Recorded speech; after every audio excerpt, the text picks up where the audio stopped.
আসসালামু আলাইকুম। একজন উদ্যোক্তার জন্য ঝুঁকি গ্রহণ একেবারে অপরিহার্য একটা বিষয়। আপনি ব্যবসায় করবেন, ব্যবসায় লাভ করবেন বা লস করবেন। ব্যবসা মানে তো আর শুধুমাত্র লাভ করা না। ব্যবসা মানে হচ্ছে লাভ করা এবং কখনো, কখনো লসও হইতে পারে। কিন্তু আপনি যদি ঝুঁকি না নেন, আপনি তো ব্যবসায় কোনোদিন লাভ করতে পারবেন না। সো ঝুঁকি নিতে হবে। কিন্তু আপনি ঝুঁকিটা কতটুকু নিবেন সেইটা জানা খুব দরকার। সেটা পরিমাপ করা খুব দরকার।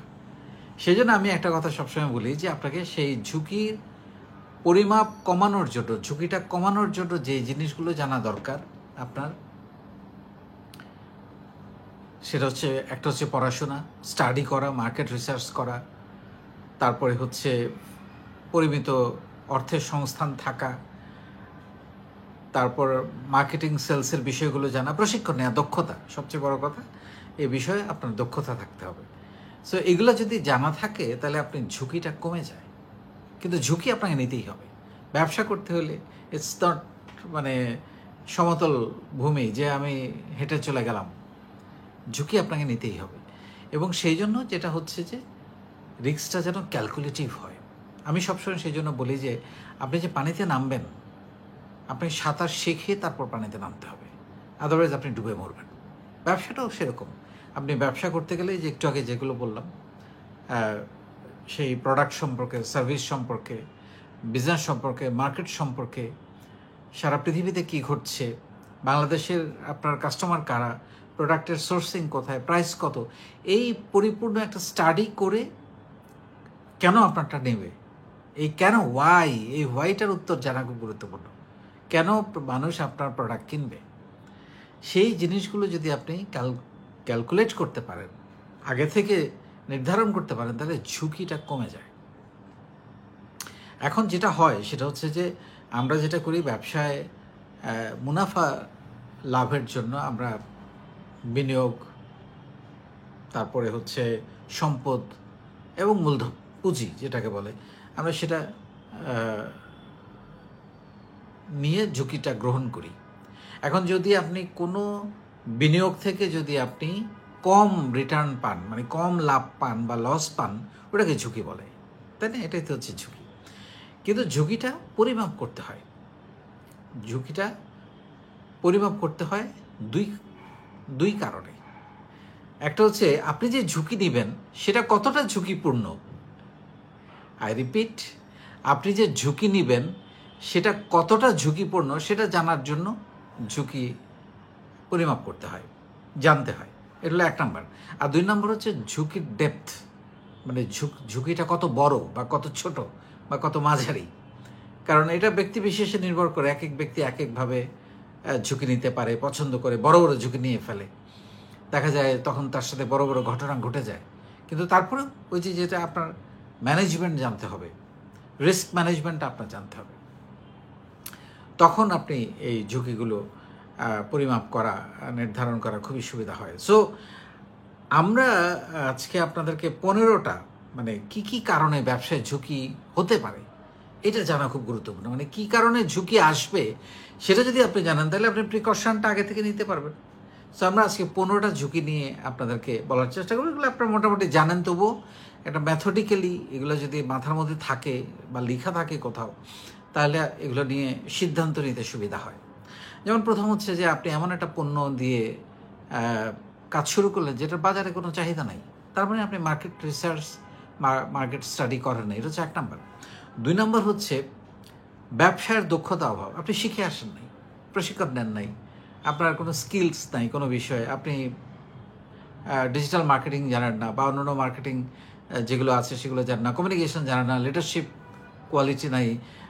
সো এইগুলো খুব ইম্পর্টেন্ট দক্ষতা।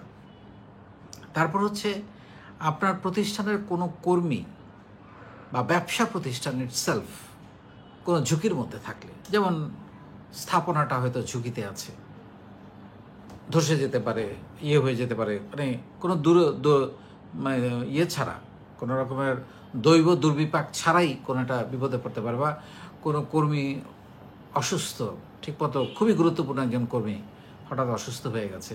সো এরকম কারণে কিন্তু ঝুঁকি তৈরি হয়।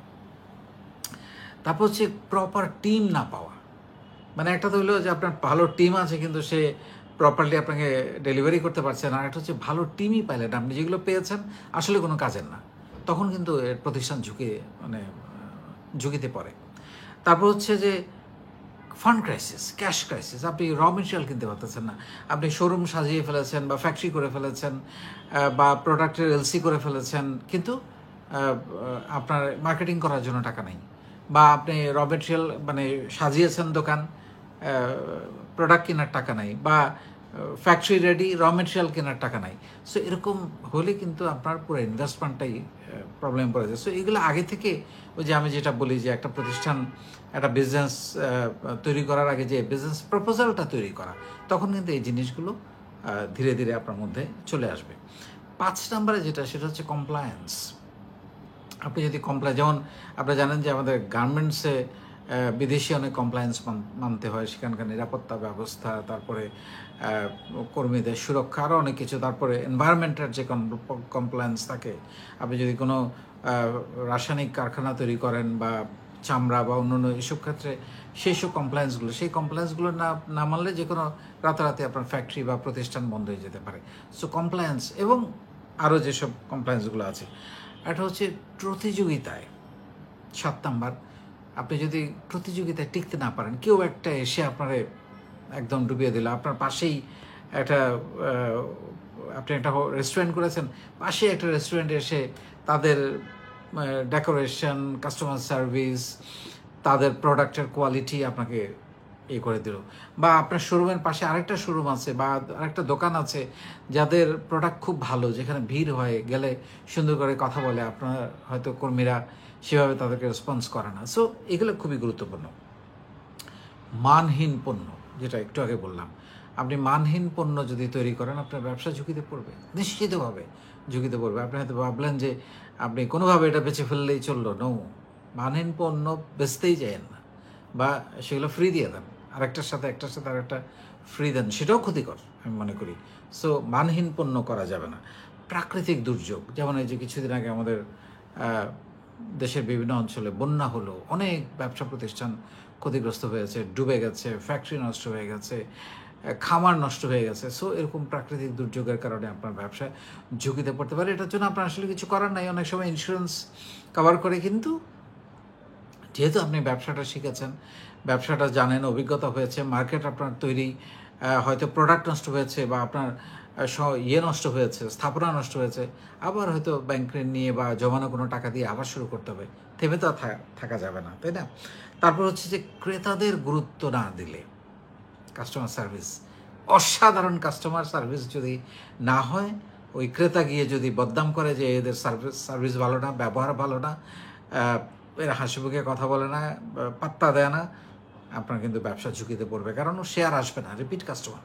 আমি সবসময় বলি আপনাদেরকে যে রিপিট কাস্টমার তৈরি করতে হবে।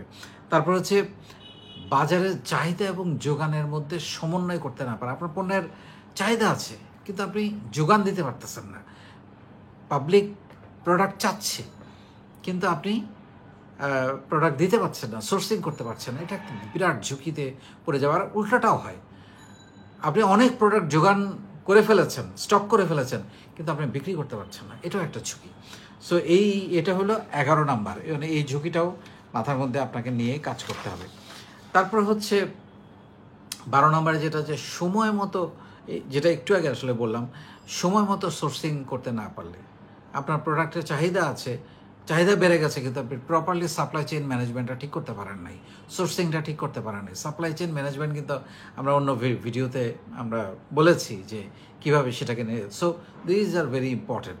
এবং বিনিয়োগের ক্ষেত্রে আপনি কিছু টাকা আসলো, সেলটার ভালো হচ্ছে, আপনি হুট করে আরেকটা ওই বিজনেসের টাকা হুট করে আরেকটা রিস্কি বিজনেসে, যেটার প্রপারলি বাজার মার্কেট স্টাডি না করে আপনি নামিয়ে ফেললেন, টাকাগুলো এখানে স্টাক করে ফেললেন, এখানে আপনি প্রোডাক্ট কেনার টাকা পাচ্ছেন না, তখন কিন্তু আপনি ঝুঁকিতে পড়ে যাবেন। সো মানে বিনিয়োগ খুবই গুরুত্বপূর্ণ, বিনিয়োগের সিদ্ধান্ত। এটা হচ্ছে বাজার যাচাই না করে ব্যবসা শুরু করা, 14 নাম্বার এটা। যেটা আমি শুরুতেই বলছি, মার্কেট স্টাডি খুবই গুরুত্বপূর্ণ। আপনি এমন একটা পণ্য নিয়ে শুরু করেছেন যেটা কোনো চাহিদাই নাই, বা যেটা কম্পিটিশনে টিকবে না, বা অন্যরা হয়তো আরও ভালো করছে, বা আপনার ওই যে ওয়াই, আপনার থেকে প্রোডাক্টটা কেন কিনবে, সো এইগুলো এই ঝুঁকি, এই জিনিসগুলো নিরূপণ না করে প্রোডাক্ট নামলে কিন্তু বিপদের সম্ভাবনা আছে। আর একটা হচ্ছে আপনার বিজনেসের যদি লিগাল ডকুমেন্ট না থাকে, আপনি ব্যবসা করছেন, আপনি ভ্যাটের কাগজ, যদি আপনি ভ্যাটের জন্য অ্যাপ্লিকেবল হন, ভ্যাটের কাগজ ঠিক নেই, ট্যাক্সের কাগজ ঠিক নেই, প্রপারলি ঠিক মতো ট্যাক্সের রিটার্ন দিচ্ছেন না, ভ্যাট দিচ্ছেন না, আপনার লাইসেন্স রিনিউ করছেন না, বা যদি আপনার কোম্পানি প্রাইভেট লিমিটেড কোম্পানি হয়, আরজিএসিতে বা আরজিএসিতে প্রপারলি ডকুমেন্টগুলো জমা দিচ্ছেন না, তাহলে কিন্তু আপনার বিজনেস ঝুঁকিতে পড়তে পারে, এবং আপনার বিজনেস যে কোনো মুহূর্তে যে কেউ বন্ধ করে দিতে পারে, ব্যাংকিং ট্রানজ্যাকশন ট্রাবল হতে পারে, অনেকগুলো ব্যাপার আছে। এবং আপনারা জানেন যে যদি আপনার কোনো লোন থাকে এবং সেই লোনে যদি আপনি ডিফল্টার হন, আপনি নতুন এলসি করতে পারবেন না। সো অনেক রকমের ঝুঁকি এখানে। সো আমরা টোটাল 15টা ঝুঁকির কথা বললাম, এবং তারপরেও এতগুলো ঝুঁকি থাকা সত্ত্বেও আপনাকে ঝুঁকি নিতে হবে। এটি হচ্ছে এই ব্যবসার সবচেয়ে মজার বিষয়, যে ঝুঁকি আছে জেনেও ঝুঁকি নিতে হবে, এবং ঝুঁকি থেকেই আপনাকে প্রফিট ম্যাক্সিমাইজ করতে হবে। তবে ঝুঁকির ব্যাপারে যদি আপনি কনসার্ন থাকেন, আগে থেকে জানেন যে আমাদের এই ঝুঁকি আসতে পারে, তাহলে আপনি সেগুলোর ব্যাপারে প্রোটেকশন নিতে পারেন, আগে থেকে ব্যবস্থা নিতে পারেন, এবং সেগুলো উতরাতে পারেন। অনেক ধন্যবাদ। আসসালামু আলাইকুম।